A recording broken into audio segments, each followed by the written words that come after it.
हमारे घर में जो पुराना दीपक होता है वो बहुत काम का होता है। जो पुराना दीप होता है 50 तरह के दिए मत बदलो। तुम्हारे घर में जो दीपक है 2 दिए 4 दिए 6 दिए ऐसे रख लो जिन दिए में आप बत्ती लगाते रहें। कभी इस दिए को अपने साफ करने रख दिया, मांजने रख दिया, घसने रख दिया, तो दूसरे दिए में बत्ती लगा दो, दूसरा मांजने गया तो तीसरे में लगा। उस दीपक में इतना बल हो जाता है। क्यों? क्योंकि वो भगवान के सामने रोज प्रज्वलित होता है, रोज वो दीपक में बाती जलती है, रोज वो दीप लगता है। तो उस दीपक में इतना बल आ जाता है कि तुम्हारी जिंदगी के आधे दुख तो वो दीपक ही हर लेता है, वो दीप की ज्योति ही समाप्त कर देती है। वो दीपक में इतना बल आ जाता है।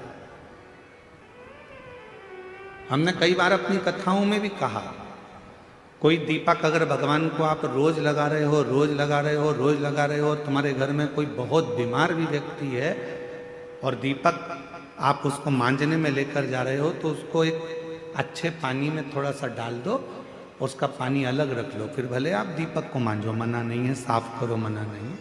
और जो वो पानी है, उस पानी को जब वो बीमार व्यक्ति स्नान करे तो उसकी बाल्टी में उस पानी को डाल दो, जिससे वो उस पानी से जब स्नान करेगा तो उसका आधे से ज्यादा रोग तो उसी समय समाप्त हो। डॉक्टर को इलाज करवाओ, डॉक्टर को दिखाओ, क्योंकि डॉक्टर शिव का एक रूप रहता है। हॉस्पिटल जाओ, डॉक्टर शंकर का एक रूप है, उसको दिखाओ, मना नहीं, पर साथ में उस दीप में इतना बल हो जाता है।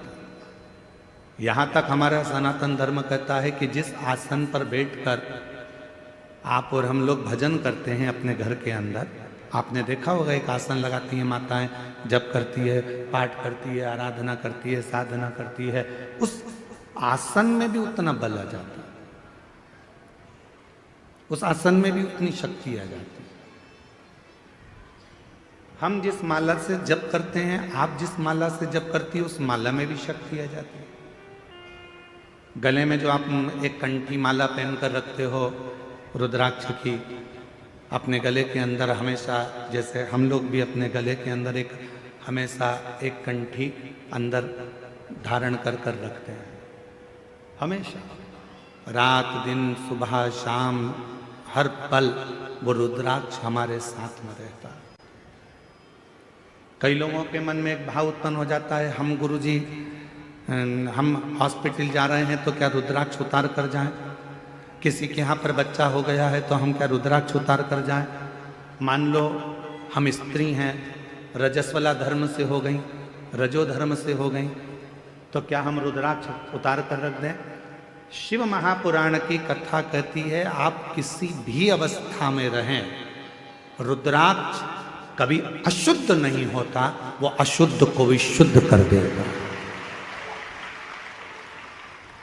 क्या स्त्री रुद्राक्ष पहन सकती है? जरूर। क्या कोई लड़की रुद्राक्ष पहन सकती है? जरूर। क्या कोई बच्चा रुद्राक्ष पहन सकता है? जरूर। क्या कोई बूढ़ा बुजुर्ग रुद्राक्ष? सब पहन, सब धारण कर, रुद्राक्ष में वो बल उत्पन्न हो जाता है। लोग सोचते हैं कि हम अशुद्ध हैं, हम हॉस्पिटल चले गए हैं, हम उस बच्चे को देखने चले गए हैं, हम अशुद्ध हो गए। ना ना ना, रुद्राक्ष आपको हर पल शुद्ध करता है, हर पल शुद्ध करता है। जैसे भगवान के भोग में तुलसी डाली जाती है, बिना तुलसी के क्या भगवान भोग स्वीकार कर लेते हैं? जम के बोलो, नहीं करते। भगवान को अगर भोग स्वीकार कराना है तो भगवान के भोग में तुलसी डालते हैं, भगवान के भोग में हम प्रसाद में तुलसा दल डाल देते हैं, जिससे भगवान उसको स्वीकार कर लेते हैं। उसी तरह भगवान भी, जिसके गले में रुद्राक्ष है और जिसके गले में तुलसी की माला है, भगवान भी देख लेता है कि मुझे इसको स्वीकार करना है, ये मेरा अपना है, इसको मुझे स्वीकार करना है, ये मेरा अपना। मेरी जीजियों, मेरे जीजाओं, मेरी बेटियों, बेटाओं, मेरी माताओं, मेरे बुजुर्ग माता पिता तुल्य आप सब विराजमान हो। मैं निवेदन करूं आप सबसे, भव सागर बहुत गहरा है, संसार सागर बहुत गहरा है। इस पूरे संसार सागर में आज के समय में किसी को समझना बहुत कठिन।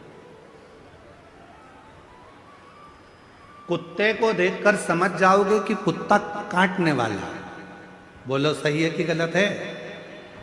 सांप को देखकर समझ जाओगे कि सांप डसने वाला है। शेर को देखकर समझ जाओगे कि शेर आक्रमण करने वाला है। चीते को देखकर समझ जाओगे कि ये चीता आया है, ये हमें खा जाएगा।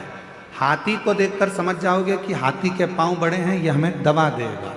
बिच्छू को देखकर समझ जाओगे कि ये डंक मार देगा।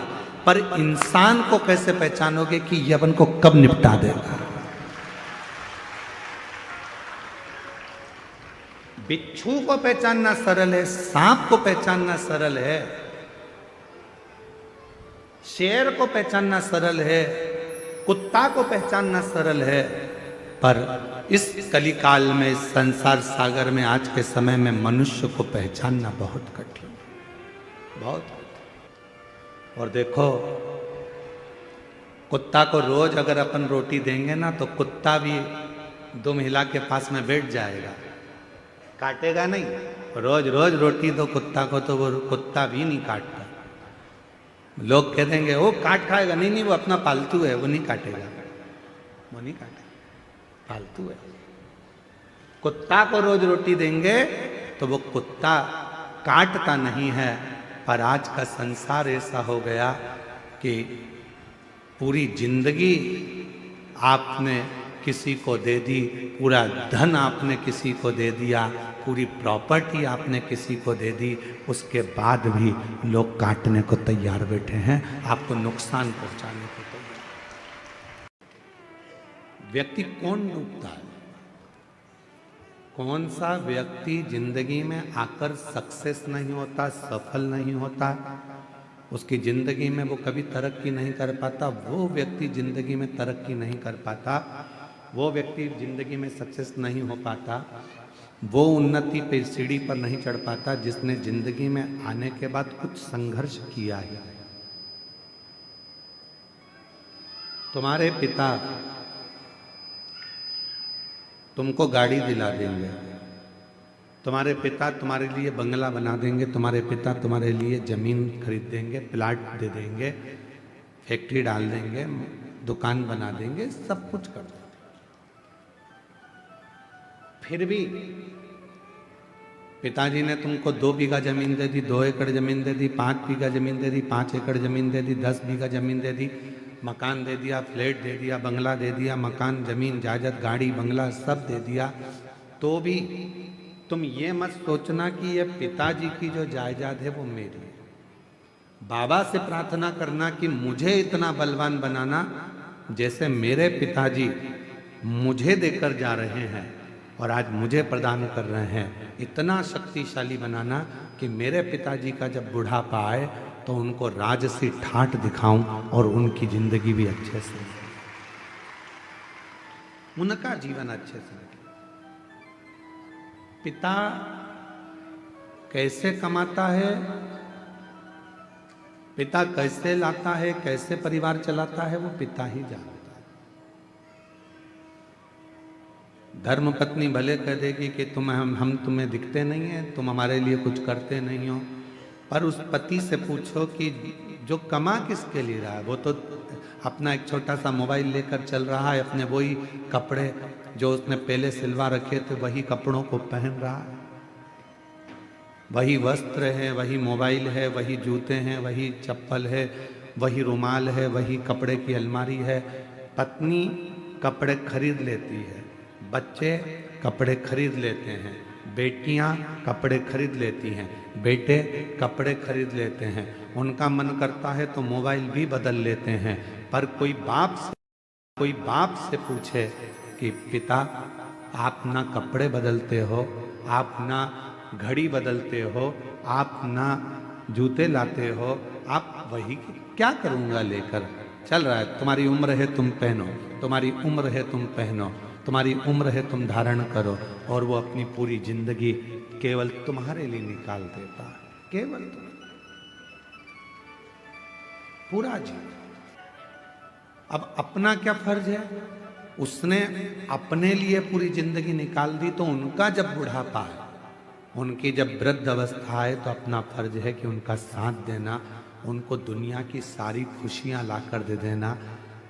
20, 25, 50, 30, 40 साल जितने साल जिएंगे उतने साल उनकी जिंदगी में इतनी खुशियां दे दो कि वो भी परमात्मा से कहें कि संतान देना तो ऐसी देना और इसको खूब बरकत देना, खूब उन्नति। इनकी जिंदगी में खूब भंडार भर देना, इनको कोई दुख मत देना, इनको कोई तकलीफ मत देना, इनको कोई कष्ट नहीं देना। शिव स्वरूप पिता, शिव स्वरूप गुरु जब संसार सागर में हमको मिल जाते हैं तो वह हमारी जिंदगी को सार्थक बना देते हैं,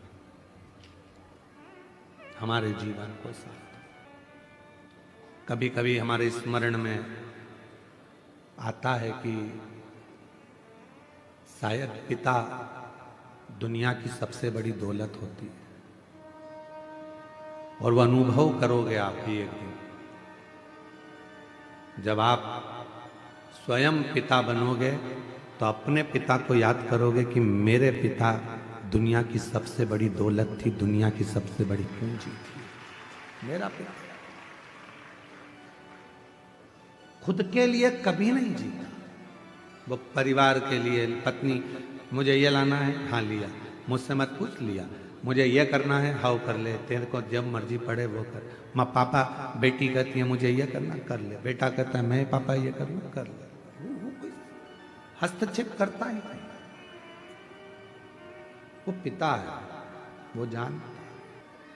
अपनी जिंदगी को, अपने जीवन को सफलता की ओर वही लेकर जाता है जिसने जिंदगी में थोड़ा संघर्ष किया होता।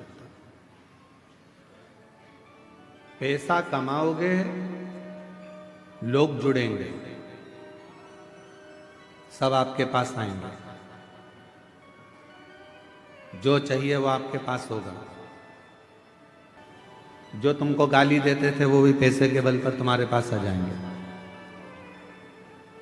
जब तुम्हारी सत्ता चलेगी, तुम्हारा वैभव चलेगा, सब तुमको प्रणाम भी करेंगे, नमन भी करेंगे, आदर भी करेंगे। तुम्हारे भीतर अहंकार मत करना कि मेरे पास इतना पैसा है, बिल्कुल नहीं। कुर्सी मिल जाए तो लोग तुमको आदर करेंगे, madam sir, sir madam, madam sir. इसके पहले की जिंदगी देखना, जब तुम्हारे पास कोई पद नहीं था, कुर्सी नहीं थी, प्रतिष्ठा नहीं थी, धन नहीं था, कोई नहीं पूछता था। कुर्सी मिलने के बाद तुम्हें पूछ रहे हैं, पद मिलने के बाद तुमको पूछ रहे हैं, पैसा मिलने के बाद तुम्हें पूछ रहे हैं, मतलब ये सम्मान तुम्हारा नहीं है, ये उस कुर्सी का सम्मान है, ये उस पद का सम्मान है, ये उस पैसे का सम्मान, तुम्हारा सम्मान नहीं है। राम सिंह ही है, कमलेश कमलेश ही है, विमलेश विमलेश ही है, रमा रमा ही है, वो अपनी जगह पर ही रहेगी। पर वो कुर्सी पर बैठ जाए तो वो कुर्सी का लोग सम्मान करते हैं। तो ये अपने अंदर पैसा आ गया तो ये मत सोचना कि हमारे पास में हम सब कुछ कहेंगे और हो जाएगा, ना ना। ये धन का सम्मान, ये पद का सम्मान, ये प्रतिष्ठा का सम्मान, उतरे फिर वही रहोगे। इसलिए अपने स्वभाव को, अपने नेचर को कभी मत बदलना। आज है, कल नहीं होगा, तो भी इन्हीं के साथ रहना है, इनसे ही बात करना है, इनसे ही। थोड़ा धन बढ़ा और सबने पूछना चालू कर दिया आपको, अरे काका जी और चाचा जी और नाना जी और फूफा जी और मामा जी और ये और वो, सब ने पूछा। और जब नहीं था कोई पूछने नहीं आता,